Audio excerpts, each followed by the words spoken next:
Eh, karena ini bulan kemerdekaan, maka tentunya kita juga harus berbicara soal kemerdekaan.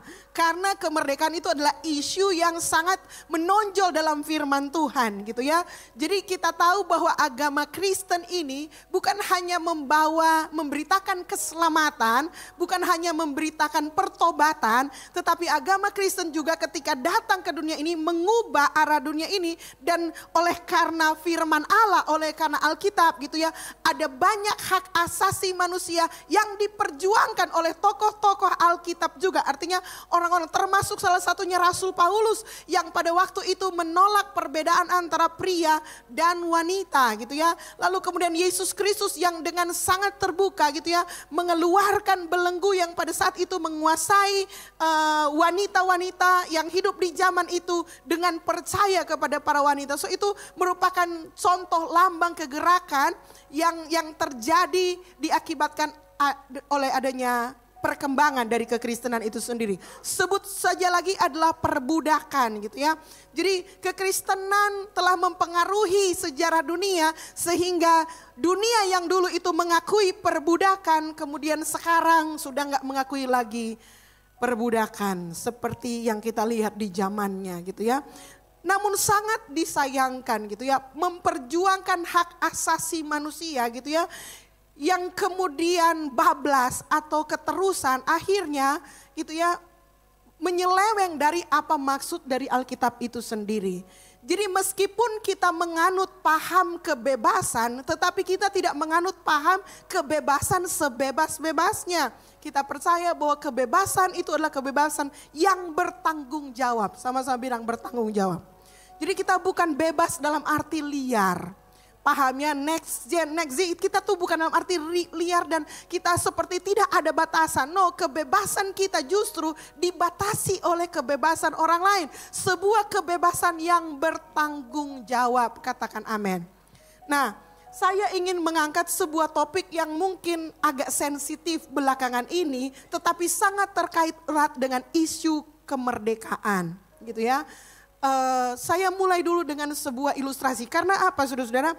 Karena iman kita, orang-orang Kristen saat ini dituntut atau ditantang untuk sanggupkah kekristenan bertahan di abad modern ini, di dunia yang kontemporer ini sambil tetap konservatif. Artinya sambil tetap hidup biblically sesuai dengan ajaran Alkitab gitu ya. Makin kesini gitu ya, makin mendekati akhir zaman, rasanya kita jadi orang Kristen itu rasanya semakin diadililah iman kita. Ada banyak isu yang sementara berkembang saat ini yang notabene menentang firman Allah gitu ya. Sekarang kita masih kuat untuk menahannya, untuk melawannya. Tetapi siapa yang tahu kalau kita tidak melakukan sesuatu saat ini, maka kemungkinan kita akan submit dengan pikiran-pikiran, dengan ajaran-ajaran atau idealisme-idealisme yang ada di luar sana gitu ya, yang tidak sesuai dengan ajaran Alkitab yang mungkin nanti akan dihidupi oleh anak-anak atau turunan kita nanti. Tentu kita akan menyesal kalau itu sampai terjadi. Kita harus menjadi kelompok orang yang berani fight for freedom. Sama-sama the right freedom. Kita harus menjadi orang-orang yang berani gitu ya, berjuang untuk kebebasan yang benar. Katakan amin. Kebebasan yang alkitabiah. Katakan amin. Oke, saya berharap saudara lebih antusias hari ini, pagi ini ya, karena ini masih tanggal muda. Iya. Jadi saya memulai dulu dengan satu cerita tentang satu orang koboi, saudara-saudara, koboi.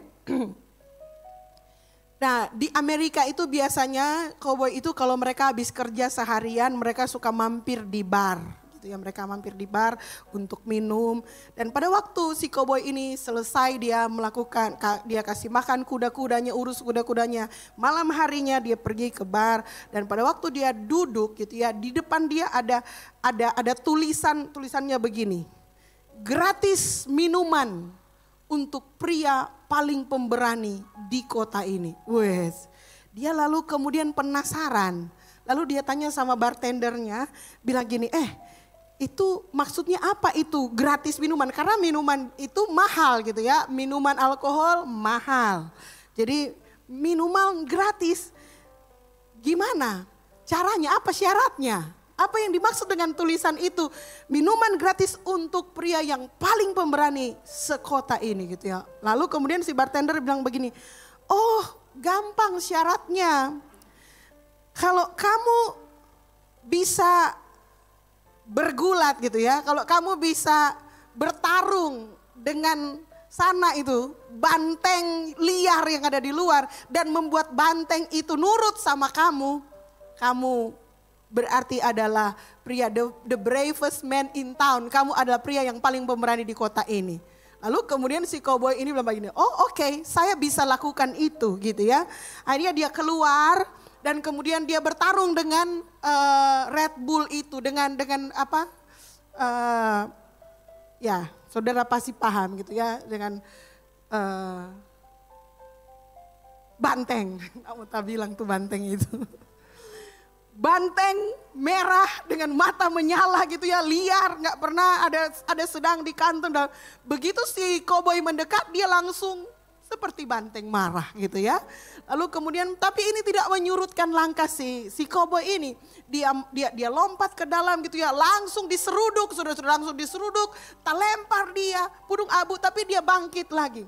Dia bangkit lagi, lalu kemudian dia coba lagi, dia ditanduk lagi, terlempar lagi gitu ya. Semakin kotor, tetapi itu tidak membuat si koboi ini menyerah gitu ya. Dia bilang ini pekerjaan saya hari-hari. Sebagai seorang koboi dia biasa menangkap kuda liar. Masa ini banteng satu dalam kandang dia nggak bisa dia kalahkan.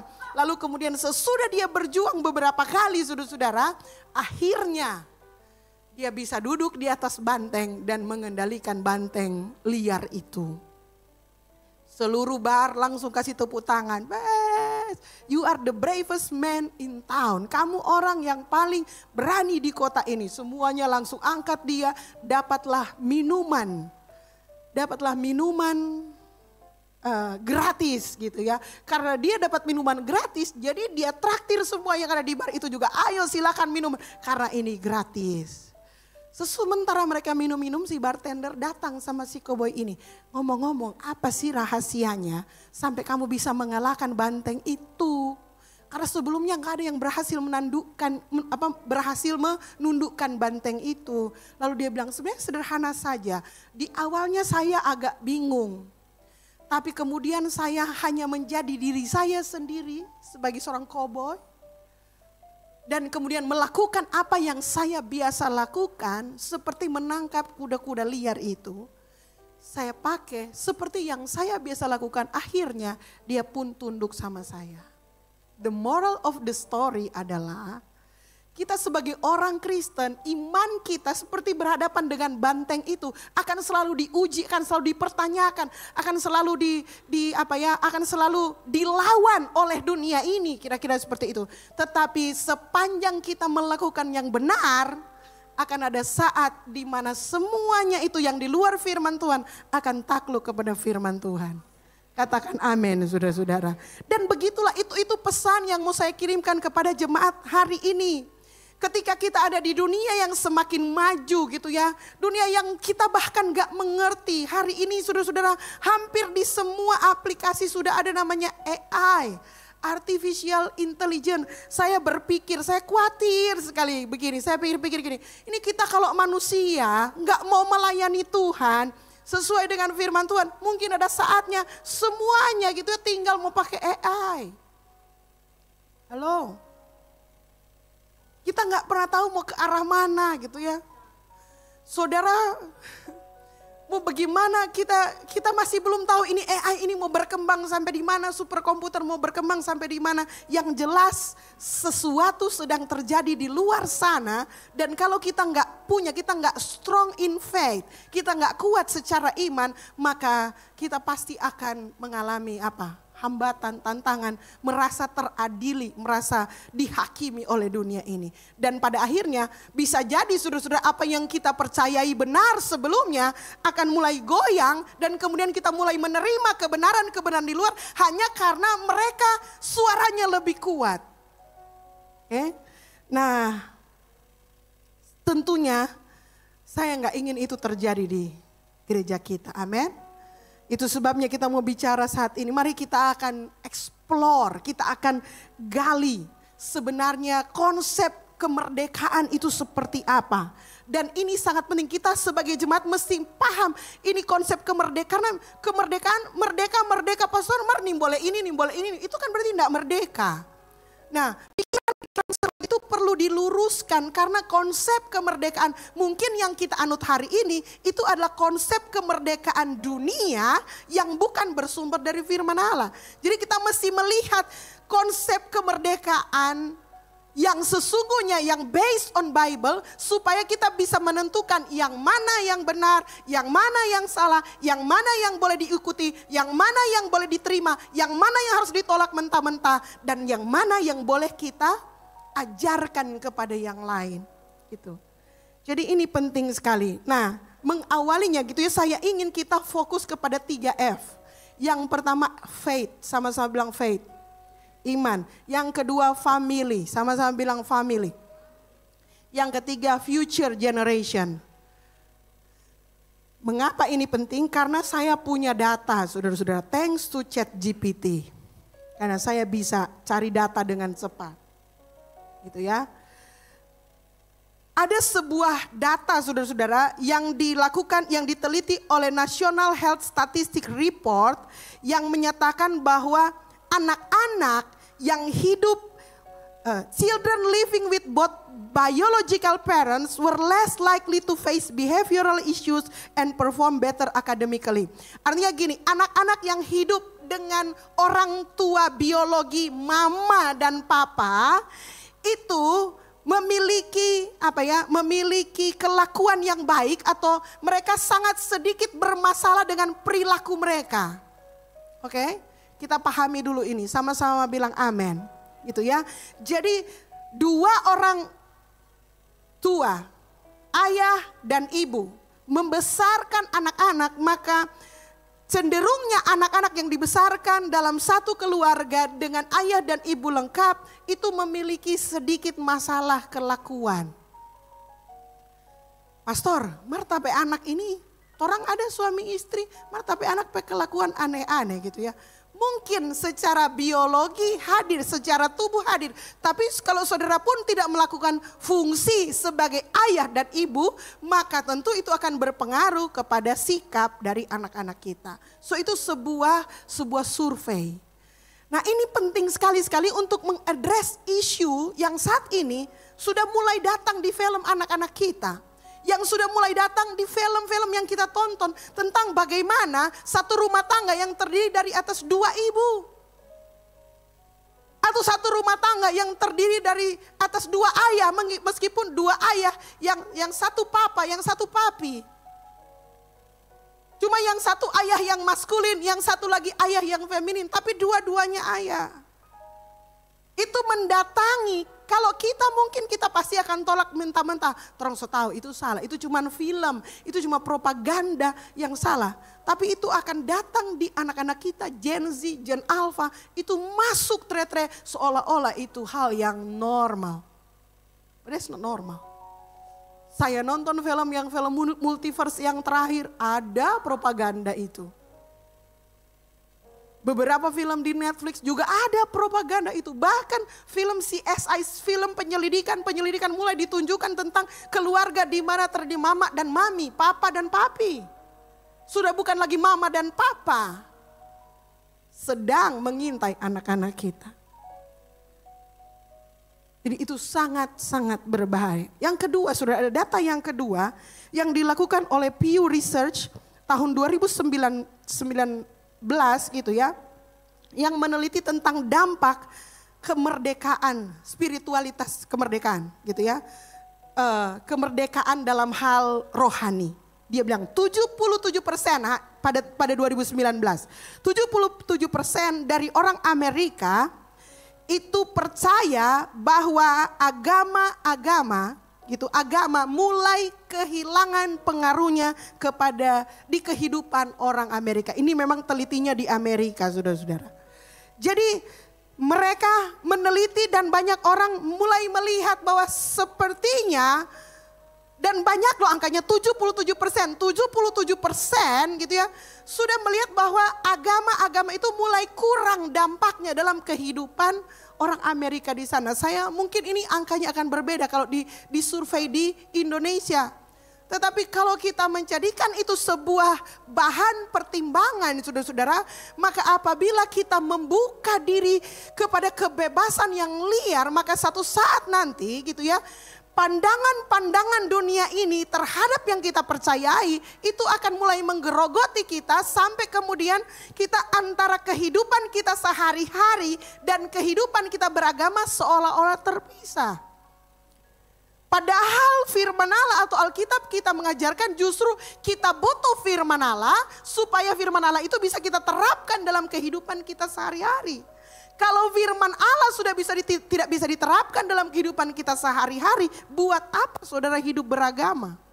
Agama banyak kewajibannya loh. Paham maksudnya? Dan ini tantangan kita. Saya sangat percaya saudara adalah orang-orang gereja, saudara pasti akan setia kepada Tuhan. Saudara melakukan tugas keagamaanmu, saudara melakukan kehidupan beragamamu, saudara nggak akan kurang dari itu. Saudara sudah melakukannya dengan benar dan kita happy tentang itu.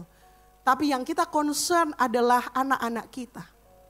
Apakah mereka punya iman sekuat kita? Apakah mereka punya penjelasan sekuat kita? Data yang ketiga, ini dilakukan oleh Gallup. Dia melakukan polling dan kemudian 47% orang Amerika menjawab bahwa nilai-nilai moral orang Amerika itu sudah turun gitu ya. Dan semakin jauh, semakin merosot dibandingkan ketika orang Amerika meyakini namanya traditional belief. Yang kita percaya itu adalah keyakinan yang berdasarkan Alkitab.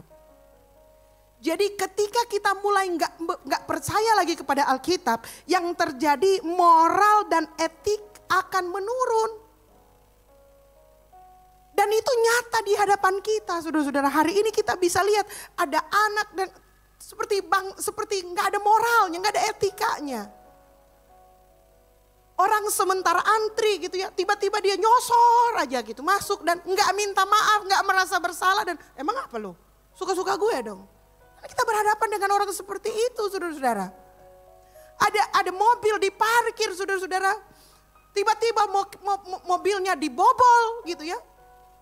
Lalu kemudian dicuri dan bukannya pencurinya lari, saudara-saudara. Pencurinya keluar, bilang apa kon? Di Amerika. Di Minahasa saudara-saudara, doger pencuri anjing. Bukan tuan yang punya anjing yang tako, yang mau badusu orang. Ketika tuh anjing dapat potas saudara-saudara, tuh tuan yang punya anjing cuma bisa bersembunyi di rumah. Karena apa? Karena tuh doger tuh, dia yang pencuri, dia yang nakut-nakutin orang tanpa ada rasa apa-apa loh. Tatonya salib besar sekali. Pencuri anjing. Orang di CCTV, orang bilang, "Woi, pencuri." Dia cuma malawang, dia keluar peda. Nanti masa keluar, baru dorang lari. Minahasa bro. Kurang Kristen apa Minahasa? Kurang banyak gerejanya. Kurang gede salib yang dipampang. Kita sedang menghadapi degradasi moral yang luar biasa. Karena apa saudara-saudara? Karena kemerdekaan yang bablas. Yohanes 8 ayat 36. Ini adalah desain awal Tuhan terkait kemerdekaan kita. Jadi apabila anak itu memerdekakan kamu, kamu pun benar-benar merdeka. Katakan amin. Jadi apabila anak itu memerdekakan kamu, kamu pun benar-benar merdeka. Poinnya apa pastor? Poinnya adalah kemerdekaan yang sesungguhnya itu datang dari Kristus. Katakan amin. Dan karena itu datangnya dari Kristus, maka kehidupan kita, kemerdekaan kita harusnya selaras dengan kehidupan sebagaimana yang ditunjukkan oleh Kristus. Sebagaimana yang Kristus desain dan maksudkan. Jadi oleh karena kemerdekaan itu sepenuhnya dikerjakan oleh Kristus, maka kemerdekaan itu harusnya hidup sesuai dengan apa yang Kristus mau. Katakan amin. Jadi kita orang Kristen menolak ajaran kemerdekaan yang bebas tanpa tanggung jawab. Tapi kemerdekaan yang kita percayai adalah kemerdekaan yang dikerjakan oleh Kristus. Dan karena itu dikerjakan oleh Kristus itu 100% benar. Dan pelaksanaannya itu harus according to Christ. Harus menunjuk kepada Kristus atau mengarah kepada Kristus. Yang percaya bilang amin. Jadi kemerdekaan kita terikat kepada Kristus yang memberikan kepada kita. Paham maksudnya ya? Oke. Lalu yang kedua saudara-saudara, mengenai keluarga itu mengenai faith. Yang kedua family. Saya ditelepon gitu ya, satu kali, pastor. Ada tapi teman mau konseling. Oh oke, gitu ya. Mau konseling apa? Begini pastor, dia punya anak. Dia punya anak laki-laki kesayangan. Satu-satunya kebanggaan orang tua. Satu kali konflik dengan orang tuanya. Ini laki-laki kebanggaan orang tuanya. Satu kali konflik dengan orang tuanya, lari dari rumah. Jadi ini anak ini boleh bilang anak rumahan. Cuma rumah sekolah karena dia memang disayang. Anak tunggal. Karena konflik dengan orang tua tiba-tiba dia lari menghilang selama 2 hari setengah. Jadi 2 hari setengah dia hilang. Kemudian dia pulang. Saudara tahu apa yang mau dibicarakan dengan saya sebagai konselor? Yang mau dibicarakan adalah si mama ini mulai curiga dengan anaknya gitu ya. Karena anaknya telah menunjukkan gaya hidup LGBT. Saudara bisa bayangkan satu keluarga, anak laki-laki satu-satunya, pewaris pembawa marga, dibesarkan dengan keluarga yang komplit, dengan segala kecukupan. Bahkan teman pergaulannya pun diawasi. Hanya hilang 2,5 hari. 2,5 hari. Maka seluruh ideologi, seluruh apa yang diajarkan oleh orang tuanya itu bisa luruh. Dan dia kembali sebagai pribadi yang asing. Saudara, halo, apakah ini gak menakutkan? Saya sih gak suka menakut-nakuti jemaat. But this is real. Bahwa kita memang mesti menjaga saudara-saudara supaya mulai dari keluarga kita untuk tetap menghidupi kebenaran firman Tuhan itu. Amin. Struktur keluarga kita enggak boleh berlawanan dengan firman Allah. Enggak boleh mama sama mami, enggak boleh. Papa sama papi, enggak boleh. Struktur keluarga kita harus sesuai dengan firman Allah. Kejadian 2 ayat 24. Sebab itu seorang laki-laki akan meninggalkan ayahnya dan ibunya dan bersatu dengan istrinya sehingga keduanya menjadi satu daging. Laki-laki dan perempuan dalam sebuah keluarga, itulah struktur yang benar. Pastor saya bertanya, saya single mother. Bagaimana saya bisa membesarkan anak saya dengan sehat? It's okay kalau you single mother karena keadaan, karena situasi. Tapi saudara mungkin bisa punya bisa ada pemimpin rohani yang bisa diangkat untuk menjadi figur ayah dalam kehidupan keluargamu. Atau dia punya uncle, atau dia punya paman yang bisa diajari. Karena itu memang harus seperti itu. Itu sebabnya pergumulan seorang single mother enggak pernah mudah. Dia harus berjuang sungguh-sungguh supaya anaknya bisa bertumbuh dengan sehat, emosi dan rohaninya sendirian. Dan untuk itu dia memang perlu bergandengan dengan orang-orang di sekitarnya. Supaya, karena ada survei yang menunjukkan anak-anak yang dibesarkan oleh ayah dan ibu itu akan memiliki sedikit masalah perilaku. Dan kalau kita cek anak-anak yang bermasalah di lingkungan kita, pasti ada masalah dengan mama atau papanya, atau dua-duanya mama atau papanya.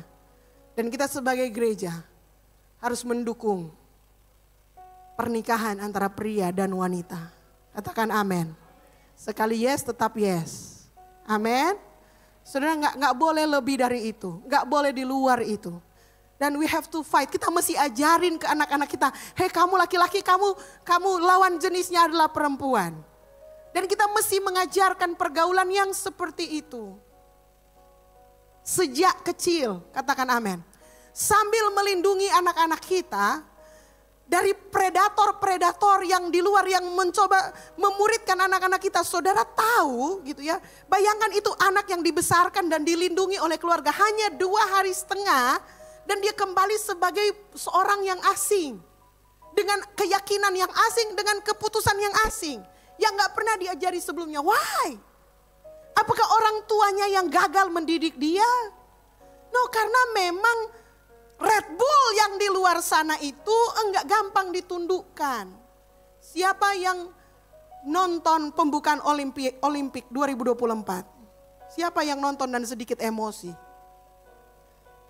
Ya kan? Banyak. Ada yang WA, ada yang Japi, ada yang taruh di story saya gitu ya. Pastor gimana ini? Kita bilang ada sebenarnya ada alasannya gitu ya. Bukan soal itu, tapi kita orang Kristen nggak boleh tersinggung kan. Kita tuh kalau ada orang menghina Yesus, kita bukan kelompok yang lain yang tersinggung. Tuhan punya cara untuk membela dirinya sendiri. Amin. Walaupun kita nggak setuju dengan tindakan mereka. Cuman gini saudara-saudara, apa yang saya lihat adalah gini. Bahwa kekristenan sudah nggak mempengaruhi dunia ini lagi. French, Europe gitu ya. Seharusnya kalau mundur dulu gitu. Bagaimana ya, kita masih percaya bahwa laki-laki dan wanita itu equal tapi berbeda peran dan lain-lain sebagainya gitu ya. Lalu kemudian ketika kita melihat ini, saya langsung merasa bahwa Kristen itu mulai powerless. Paham maksudnya? Kristen secara statistik, orang itu paling besar di seluruh dunia. 20%. Digabung penduduk dunia 20% Kristen tambah Katolik. Orang lebih besar daripada komunitas-komunitas agama-agama lainnya di dunia. Seharusnya budaya kekristenan itu menembus sampai event-event kelas dunia. Tapi ketika event kelas dunia bisa masuk ideologi yang non-Christian, bukan cuma non-Kristen, agama lain juga gak setuju dengan hal itu. Dan itu bisa masuk terang-terangan di depan kita. Dan kita cuma bisa, jelek. Itu so tinggi orang perespon. Betul enggak? Marah-marah. Pengen ngedoain tapi bingung juga mau doain siapanya. Presidennya kah? Atau pelaksana olahraganya kah? Makin marah kita waktu perempuan digebukin ya kan? Jadi KDRT tapi sekarang ujungnya sport begitu kata mama-mama di Reels. Sudah nonton itu? Yang boxing perempuan tiba-tiba ada trans man gitu ya, laki-laki yang mengaku perempuan boxing, kalahlah yang perempuan. Lalu ini KDRT yang disahkan di rumah tangga aja, sudah nggak boleh suami pukulin istri, nggak boleh laki-laki pukulin perempuan. Ini laki-laki pukulin perempuan kita kasih skor, menang, gila. Tapi itu menunjukkan bahwa kita mulai powerless. Dan kita nggak tahu sampai kapan, sampai kita sadar untuk melindungi keluarga kita supaya tidak termakan dengan ideologi-ideologi sesat itu. Katakan amin. Start from home. Mulai dari rumah kita. Kita ajarkan kemerdekaan yang bertanggung jawab. Katakan amin. Selanjutnya saudara-saudara, masalah moral. Roma 12 ayat 2 bilang seperti ini. Janganlah kamu menjadi serupa dengan dunia ini, tetapi berubahlah oleh pembaruan budimu, sehingga kamu dapat membedakan manakah kehendak Allah, apa yang baik, yang berkenan kepada Allah, dan yang sempurna. Kita dipanggil bukan hanya untuk sekedar percaya saja kepada Yesus, tapi kita juga dipanggil untuk membawa budaya kerajaan Allah. Budaya Alkitab itu sekalipun akan mendapat perlawanan ataupun penolakan dari dunia luar. But it's okay. Kita harus berjuang untuk itu, sama seperti si koboi itu. Akan ada Red Bulls besar yang mengintimidasi iman kita, yang membuat anak-anak kita mulai nggak berakhlak, mulai nggak beretika.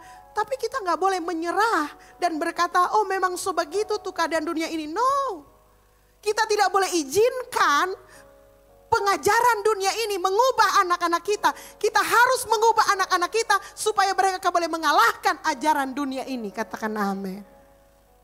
Prepare them. Persiapkan mereka dengan firman yang benar. Makanya saudara-saudara, saya sangat rindu supaya kita semua generasi, termasuk generasi yang previous, yang sebelumnya, generasi yang lebih tua, untuk punya hati concern dengan anak-anak kita for our future generation. Kadang kita merasa kita sudah aman karena begini. Karena semua anak-anak kita sudah melayani Tuhan. I'm happy for that. Dan untuk itulah gereja ini ada. Tetapi kita nggak boleh stop hanya ketika sampai dengan semua anak-anak kita melayani Tuhan. Kita harus bekerja bersama-sama dengan mereka, kita harus training mereka, bahkan kita sendiri akan terus bekerja memenangkan semakin banyak anak-anak next generation bagi Kristus supaya mereka nggak akan ditelan, anak-anak kita nggak akan ditelan oleh orang-orang ini. Saudara bayangkan anak-anak kita dilindungi oleh gereja, dilindungi oleh Tuhan sendiri, tapi ketika dia keluar, dia nggak punya base yang kuat, malah dia akan dipengaruhi oleh dunia ini. Kita nggak boleh hanya senang dengan memperlengkapi dia. Akan ada saatnya di mana kita bersama dia fight against the world. Amin. Kita nggak boleh membiarkan dia seperti misi bunuh diri, kamu aja pergi sendiri nggak bisa. Sometimes kita harus kerja keras gitu ya, untuk memastikan ketika pun kalau dia pergi keluar sana, dia akan tetap menang. Dengan dukungan dari kita sebagai orang tua tentunya. Ada amin. Kita mesti teguh dalam hal ini. Karena lawan kita bukan darah dan daging. Lawan kita sebenarnya bukan orang-orang transgender itu. Mereka tuh cuma buah dari pekerjaan kuasa kegelapan. We always believe that. So ini benar-benar spiritual warfare. Karena apabila kita menerima paham ini, saudara paham, saudara tahu beberapa paham yang mulai menguasai anak-anak kita. Nomor 1, LGBT. Turunan dari LGBT ada sebuah kegerakan yang namanya pro-life. Pro-life itu orang Kristen yang ciptakan. Pro-life ini sedang perang melawan paham yang hinggap di anak-anak perempuan Gen Z yang berpikir mereka punya wewenang untuk aborsi anak-anak. Kalau dia hamil. Itu mengerikan saudara-saudara. Lalu kemudian yang ketiga, kegerakan free child. Itu juga mendatangi anak-anak kita, nggak usah punya anak lah, beban dan lain-lain sebagainya. Dan banyak anak next gen kita yang udah mulai kepikiran, yang ngurusin anak susah ya. Kawin boleh lah, tapi kalau boleh mungkin nggak usah punya anak. So pernah masuk di pikiran, so pernah masuk di pembicaraan dengan kita. Itu cuma datang saudara. Buat saudara mungkin aman-aman lah. Belum tentu. LGBT, apalagi aborsi, lalu kemudian free child. Itu semua DP Roh 1. DP Roh 1 apa? Memusnahkan generasi.